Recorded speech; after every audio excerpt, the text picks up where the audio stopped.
So this is Huron. This is cabbage that's going to head to Topeka, Kansas today to a salad plant. Christian Younker's family has been in the vegetable business for decades out in western New York, but this year they've made what they're calling a very tough decision.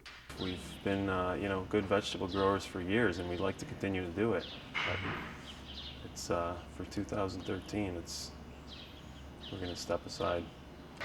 That's right. CY Farms is stopping cabbage production. This past spring, they packed up their last crop for the fresh market. In a typical year, the nearly 400 acres of cabbage would make up a third of the farm's income.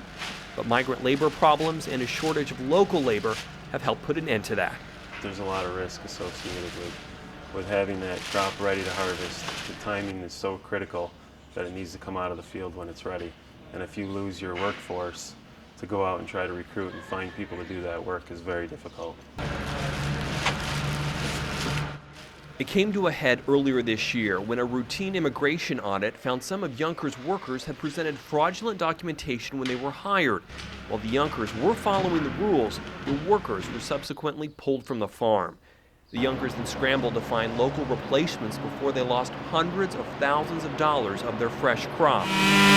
A similar situation happened at Lamont Fruit Farm in the 1980s. The farm now uses a workforce entirely recruited through the federal H-2A guest worker program, a program that comes with high costs, including a nearly $11 beginning minimum wage, regulatory burdens, and significant government control. It's a difficult program to live with. It does allow you to sleep at night because you have a legal workforce that isn't going to be taken. We've been through that, don't want to do that again, ever. So we try to deal with the program. It would be very nice if the program tried to deal with us instead of what appears to be the reverse. These concerns are why farms and others like them across New York are calling for comprehensive immigration reform, a plan that provides a stable workforce on a seasonal basis for fruit and vegetable growers and year-round for the state's dairy farms. Finalizing those details, it's all going to be the devil's in the details. If we can get that put together, I think that's probably the most important thing of all, that we are completely reliant on a guest worker program. I could be out of business in 9 months if I can't get employees from out of the country. Because finding local employees has been nearly impossible. It really is that difficult.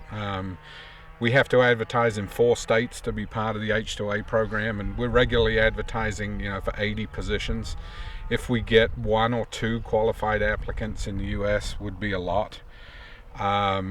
And usually those people don't last more than 1 or 2 days when they realize just how arduous, picking fruit can be. Mm-hmm. So it's a difficult job, but there just aren't the people in the United States that want to do that work anymore.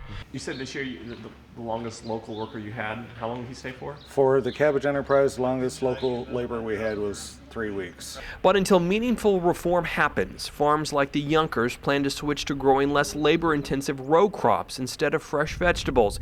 And they won't be the only ones losing out on income.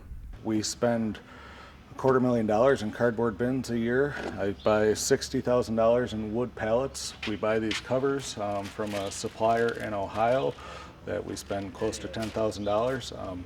And many other, the stickers that we buy, it's not just Elba, Genesee County, New York State. There's other areas in the country that get affected by us not being in the business.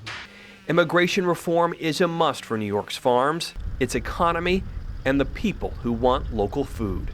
Knowing where our food comes from and taking care of agriculture is so critical. This is it involves food safety, it involves food availability. It's so critical if we want to grow food in this country.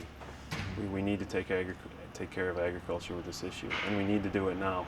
We're either going to import our labor or we're going to import our vegetables and fruit, so it's one or the other.